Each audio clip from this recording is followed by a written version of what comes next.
Good morning to all.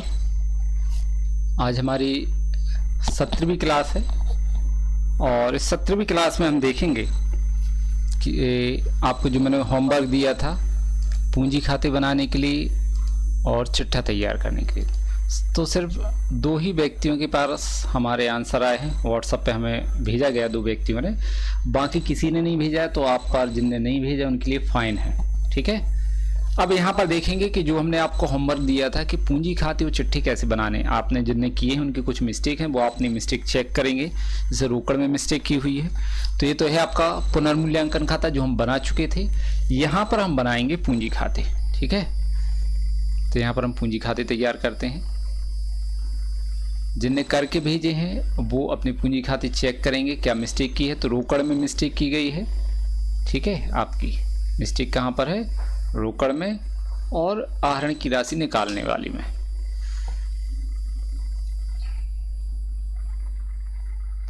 साझेदार कितने हमें देख लें पहले। 2 साझेदार हैं, तो यहां पर जी 1 2 और एक तीसरा साझेदार नया 3। फिर विवरण 1 2 और तीसरा नया साझेदार। फिर पूंजी खाते हैं।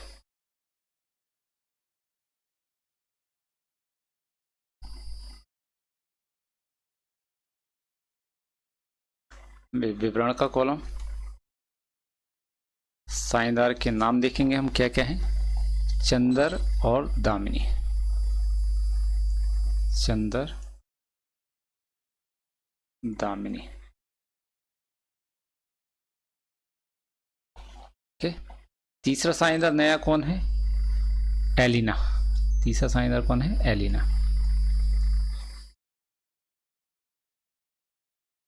यहाँ विवरण, यहाँ पर चंदर दामिनी एलिना। तो पूंजी खाते में पार्टनर्स को जो कुछ देना सब क्रेडिट में साइड लिखते हैं, और पार्टनर से साझेदार से जो कुछ लेना वो सब कहाँ लिखते हैं? डेबिट में। सबसे पहले हम लिखते हैं पूंजी का शेष। सबसे पहले क्या आएगा? पूंजी का शेष। देखेंगे आप पूंजी का शेष कितना दिया है, तो 2,50,000 और 2,16,000। पहले का 2,50,000 और दूसरे का 2,16,000। फिर नया साझेदार पूंजी के रूप में एलिना कितनी लाई है? 3 लाख रुपए। तो यहाँ पर लिखेंगे रोकड़।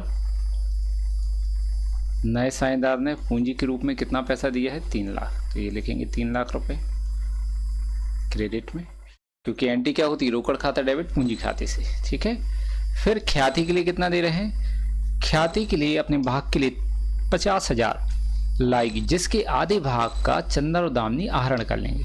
तो यहाँ पर हम लिखेंगे ख्याति के लिए प्रीमियम क्रेडिट में, साझेदारों को देना है क्योंकि ख्याति के लिए प्रीमियम। ठीक, अब ख्याति के लिए प्रीमियम जो है वो हम त्याग अनुपात में बांटेंगे। तो सवाल में ये लोग बराबर के साझेदार हैं। सवाल में कुछ नहीं लिखा है कि पुराने साझेदार नए साझेदार को किस अनुपात में दे रहे हैं, इसलिए पुराना भाग ही इनका त्याग अनुपात होगा। तो यहाँ पर ख्याति जो आपकी है 50,000, इसको हम त्याग अनुपात में बांट देंगे, मतलब 1:1। पुराना अनुपात ही इनका त्याग अनुपात होगा। तो कितनी बार आएगा? 25। मतलब पहले को कितना मिलेगा? 25,000। दूसरे को कितना मिलेगा? 25,000। तो यहाँ पर लिखेंगे हम 25,000 चंदर को देना है ख्याति की, 25,000 किसको देना है? दामिनी को। अब ख्याति की राशि पुराने साझेदार ने आहरित कर ली, तो यहाँ पर डेबिट में लिखेंगे, लेकिन हम आहरण नहीं लिखेंगे। उन्होंने निकाल लिया तो आहरण नहीं लिखेंगे। आप लोगों ने आहरण लिखा है, वो गलत है। हमें क्या लिखना है? यहाँ पर डेबिट में हम रोकड़ लिखेंगे, क्योंकि पैसा निकाला है ना। तो हमने आपको एंट्री भी लिखा है। यदि साझेदार ख्याति की राशि निकालते तो एंट्री क्या करते हैं? बोला था साझेदार की पूंजी खाता डेबिट रोकड़ खाते से, तो यहाँ पर रोकड़ आएगा। ठीक है, रोकड़ खाता। ये कितना निकालेगा? आधा। 25,000 के आधे कितने होंगे? 12,500 और ये भी कितने निकालेगा 12,500। ठीक, ये क्लियर हो गया। अब देखते हैं पुनर्मूल्यांकन का लाभ है, साझेदारों को देना है तो क्रेडिट में लिखेंगे हम पुनर्मूल्यांकन।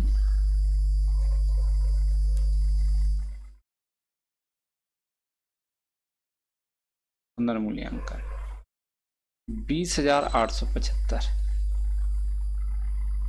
20,875, ये है 20,875। ठीक है, अब चिट्ठे में देखते हैं कोई संचय वगैरह तो नहीं है, नहीं, कोई हानि भी नहीं है, कोई संचय भी नहीं है। बाकी सभी क्वेश्चन हम इसमें मतलब पूरे पॉइंट कर चुके हैं, तो इनका हम टोटल करेंगे। पहले हम क्रेडिट का टोटल कर लेते हैं, तो इसका टोटल कितना है 50, 70, 90, 2,95,875। ये डेबिट का टोटल है। क्रेडिट का इसका टोटल करेंगे तो कितना आएगा 40, 50, 60, 61, मतलब 2,61,875। और इसका टोटल कितना है 3 लाख। यहाँ पर लिखेंगे हम शेष नीचे ले गए, शेष नीचे ले गए। तो पहले वाले का 2,95,875 में से माइनस कर देंगे हम 12,500। कितना माइनस करेंगे 12,500, तो बचेगा 2,83,375। तो यहाँ पर आपका कैपिटल का जो शेष है 2,83,375 लिखेंगे हम, 2,83,375 इसका शेष आ गया। टोटल आएगा 2,95,875। अब यहाँ का 2,61,875 में से हम माइनस करेंगे इसकी डेबिट का 12,500 माइनस 12,500, तो इसका शेष बचेगा 2,49,375। 2,49,375 टोटल कितना आ जाएगा 2,61,875। ठीक है, और इसका तो 3 लाख है, डेबिट में कुछ माइनस करना नहीं है, तो पूरा शेष कितना आएगा 3 लाख। 3 लाख ये है। तो ये बन गया आपका पूंजी खाता। अब हमें क्या बनाना है चिट्ठा। ठीक है, चिट्ठा बनाएंगे हमें यहाँ पर।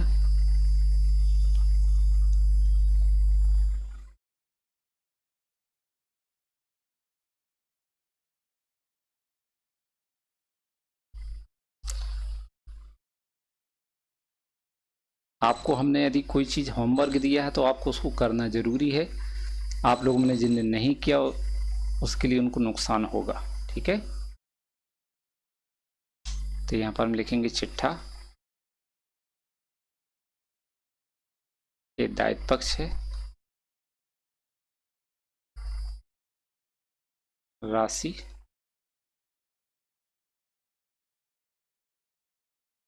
संपत्ति राशि। सबसे पहले हम दायित्व पक्ष में लिखेंगे पूंजी, तो डैश करके चंदा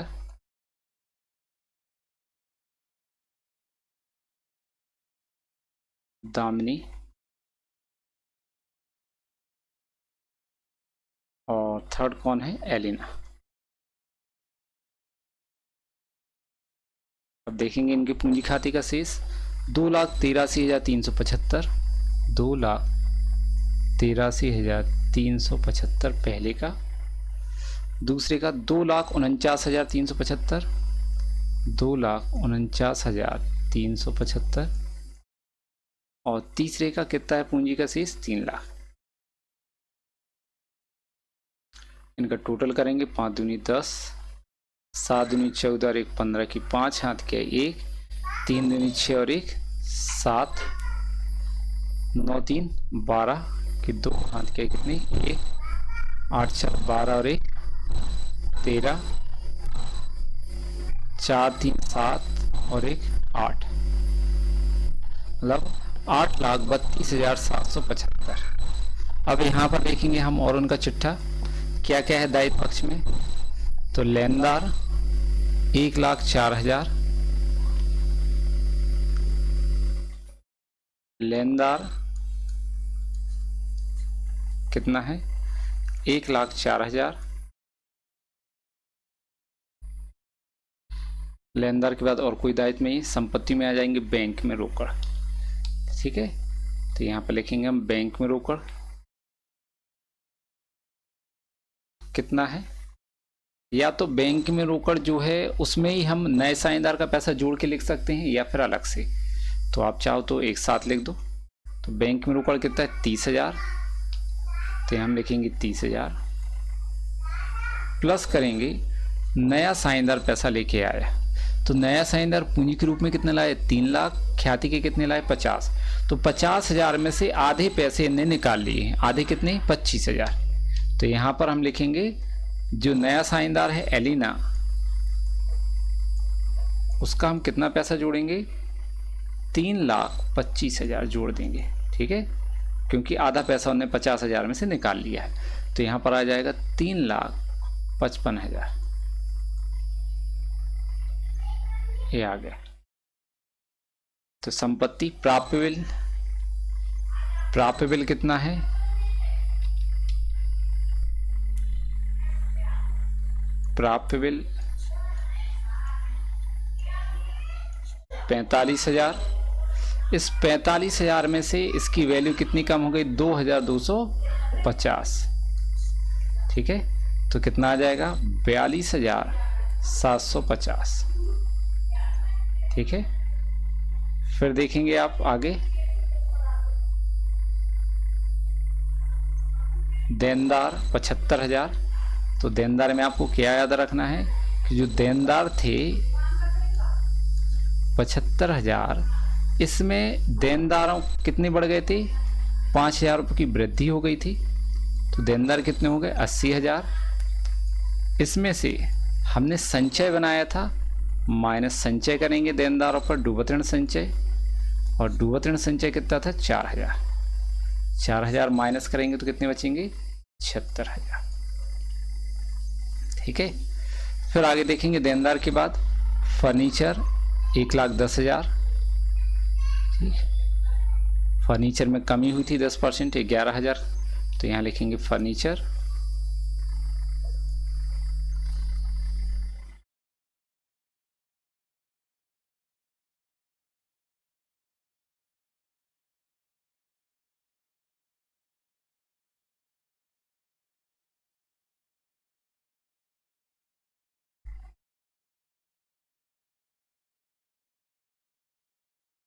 फर्नीचर 1,10,000। इसमें से माइनस करेंगे हम 11,000, ठीक है। तो कितना बचेगा 99,000। फर्नीचर के बाद देखेंगे हम भूमि भवन 3,10,000। इसमें वृद्धि कितने की हुई थी 20% की। तो भवन 3,10,000 है, 3,10,000। इसमें वृद्धि हो गई थी तो प्लस करेंगे हम 62,000 की वृद्धि हुई, तो कितना आ जाएगा 3,72,000,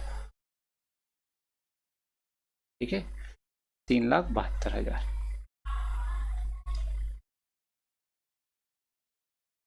चलो आगे देखते हैं।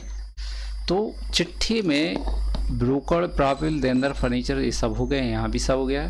समायोजन में पूंजी ख्याति हो गए, देनदार हो गए, सब कुछ हो चुका है। बस अब हमें टोटल लगाना है। चिट्ठी का हम टोटल करेंगे, तो यहाँ पर इसका टोटल पहले टोटल कर लेते हैं हम। तो 8,32,750 में प्लस कर देंगे हम 1,04,000,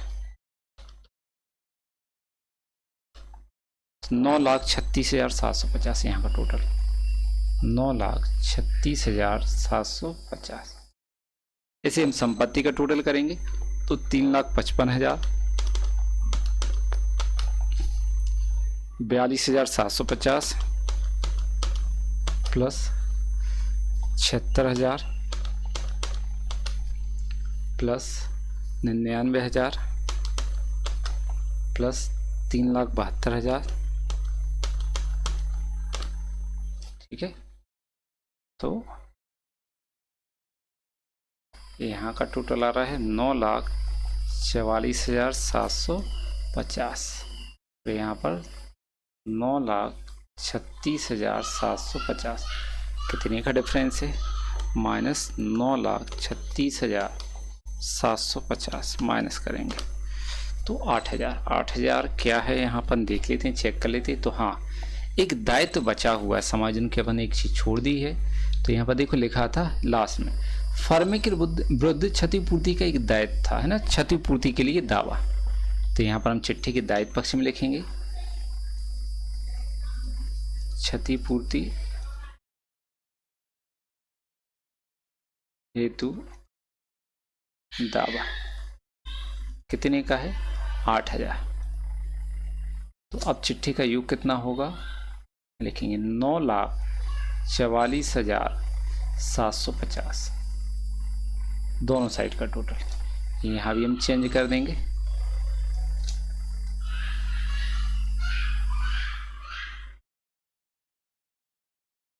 $9,44,750। तो ये आपका चिट्ठा भी तैयार है। आशा करता हूँ आपको समझ में आया होगा, आपने क्या मिस्टेक की है आपने उस पर भी ध्यान दिया होगा। अब हम करते हैं अगले क्वेश्चन का पूंजी खाता और चिट्ठा। तो ये आपका हमने पुनर्मूल्यांकन खाता बना दिया था, अब हम बनाते हैं यहाँ पर पूंजी खाते।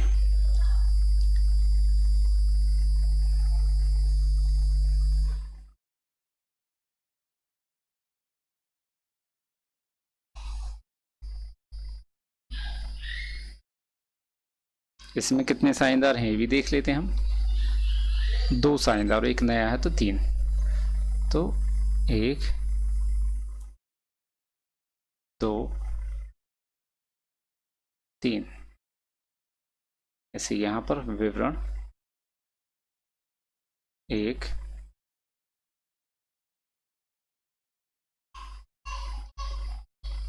2 और 3। पूंजी खाते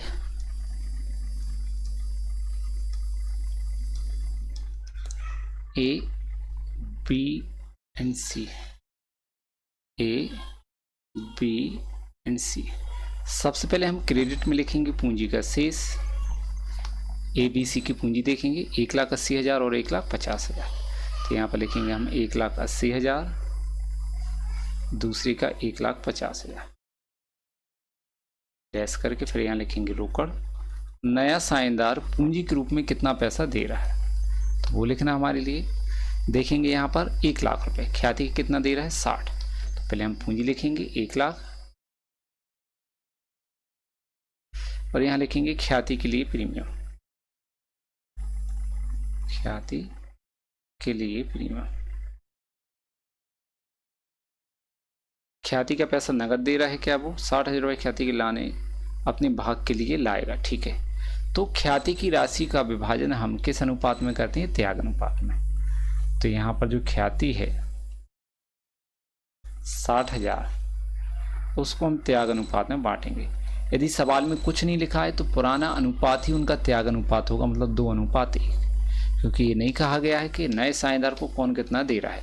तो यहाँ पर हम इसको बांटेंगे 2:1 में, भाग 3, 3 दूनी 6, 2 दूनी 4 और 2 एकम 2। मतलब ख्याति में 40,000 किसको मिलेंगे? ए को। 20,000 किसको मिलेंगे? बी को। ठीक है, पुनर्मूल्यांकन का लाभ देना हमारे लिए ए और बी को, तो क्रेडिट में लिखेंगे पुनर्मूल्यांकन।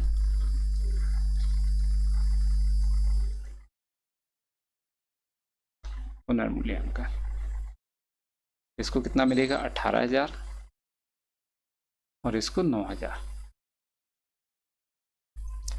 चिट्ठी में देखेंगे कोई संचय वगैरह है क्या? कोई भी संचय नहीं है। ये हो चुका है, ये दोनों हो गए हैं, अभिलेखन कुछ भी नहीं है। अब सीधा हम शेष निकाल लेंगे पूंजी खाते का।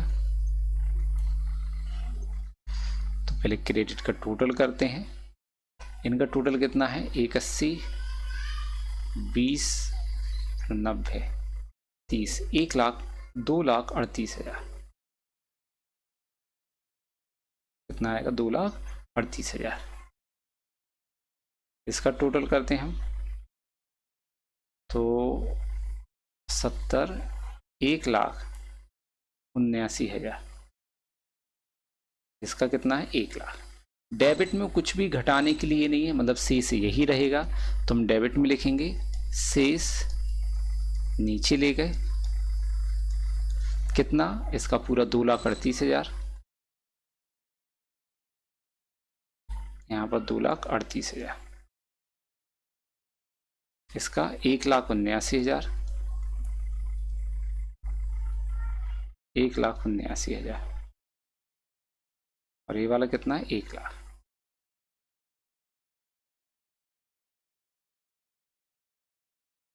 ठीक है, तो ये भी आपके पूंजी खाते बन गए। अब इसका भी हम चिट्ठा तैयार करेंगे।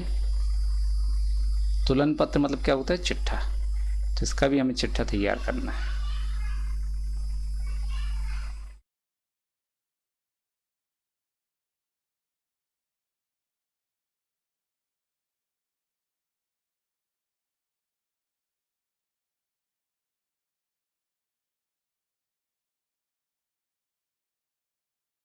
चिट्ठा, दायित्व, राशि,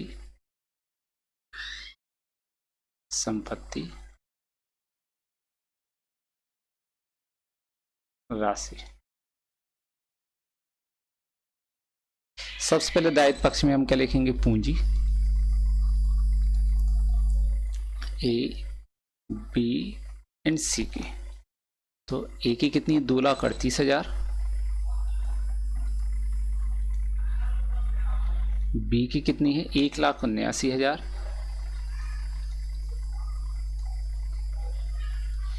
सी की कितनी, 1,00,000। इनका टोटल कर देंगे तो 0, 0, 0, 9, 8, 17 की 7 हाथ के 1, 10 और 1, 11, 3, 4 और 1, 5। अब दायित्व पक्ष देखेंगे हम। दायित्व पक्ष में क्या है, देवी पत्र 10,000। कोई समायोजन तो नहीं है इसमें, नहीं। देवी पत्र 10,000 है, लिख देंगे दायित्व पक्ष में देवी पत्र 10,000।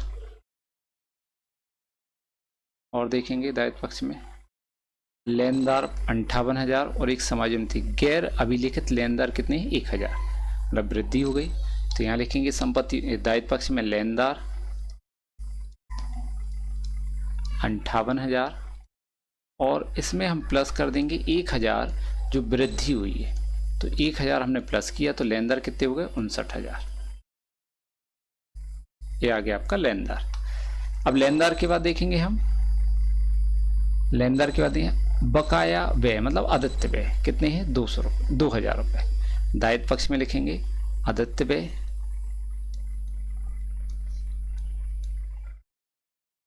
2,000 रुपये, ये लिख दिए हमने। फिर आदित्य व्यय के बाद अब कोई भी दायित्व नहीं बचा, संपत्ति में रोकड़ 10,000। तो संपत्ति पक्ष में लिखेंगे हम रोकड़ 10,000 रुपये। इसमें प्लस कर देंगे हम नए साझेदार द्वारा लाया गया पैसा। तो नया साझेदार कितना पैसा लाए, 1,000 पूंजी के 60,000 ख्याति, मतलब टोटल 1,60,000। तो यहाँ पर हम लिखेंगे प्लस 1,60,000, तो ये आ जाएगा 1,17,000 टोटल। और देखेंगे संपत्ति पक्ष में क्या है, बैंक में रोकड़ 40,000। तो बैंक लिखेंगे हम, बैंक कितना आ जाएगा, 40,000। बैंक के बाद देखेंगे और संपत्ति देनदार 60,000। देनदार में कुछ समायोजन थी क्या, हाँ 5% संदिग्ध ऋण संचय। तो हम लिखेंगे यहाँ पर देनदार 60,000 और इसमें से माइनस कर देंगे 5%, मतलब 3000, तो कितना आ जाएगा 57,000। ठीक, ये भी हो गया। देनदार की बात देखेंगे, स्टॉक कितना है 40,000। स्टॉक में 4,000 रुपये अधिक था, मतलब कम करना है। ये देखो ये लिखा ना स्टॉक 4,000 डेबिट में, तो स्टॉक लिखेंगे हम 40,000, स्टॉक 40,000 माइनस 4,000, कितना आ जाएगा 36,000। स्टॉक हो गया आपका। स्टॉक के बाद संयंत्र 1 लाख, और संयंत्र पे क्या है 1,20,000 इसकी कीमत, मतलब 20,000 वृद्धि हो गई थी। ठीक है, तो संयंत्र की पहले कीमत कितनी थी 1 लाख रुपए, इसमें हम प्लस कर देंगे 20,000 जो वृद्धि हो गई है, तो अब संयंत्र की कीमत कितनी हो गई 1,20,000 रुपये। संयंत्र के बाद देखेंगे क्या है आपके पास, भवन 1,50,000, इसमें भी वृद्धि हुई। भवन में कितने की वृद्धि हुई है 10%, मतलब 15,000। तो यहाँ पर लिखेंगे हम भवन 1,50,000 प्लस 15,000 वृद्धि हुई है, तो 1,65,000।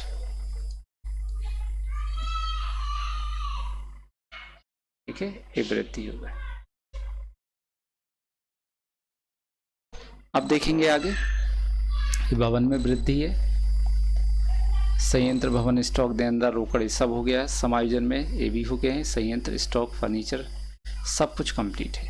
अब हमें टोटल बस करना है, तो पहले हम संपत्ति पक्ष दायित्व पक्ष में जो भी चाहें वो पहले कर दें।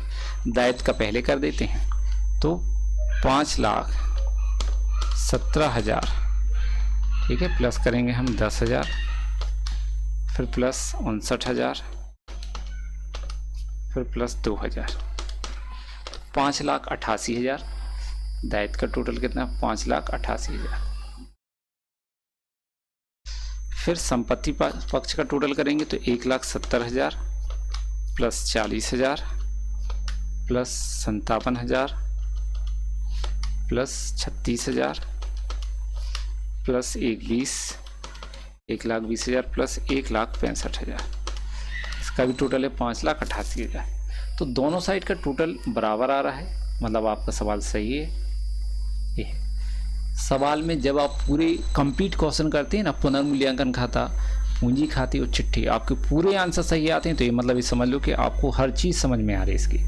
इसकी प्रैक्टिस करना है, क्योंकि इनमें से क्वेश्चन जरूर आते हैं और हमें पूरा क्वेश्चन बनना जरूरी है। ठीक है, तो यहाँ पर आपकी क्लास कंप्लीट होती है। अब हम आगे देखेंगे कल अगली क्लास में। Thank you.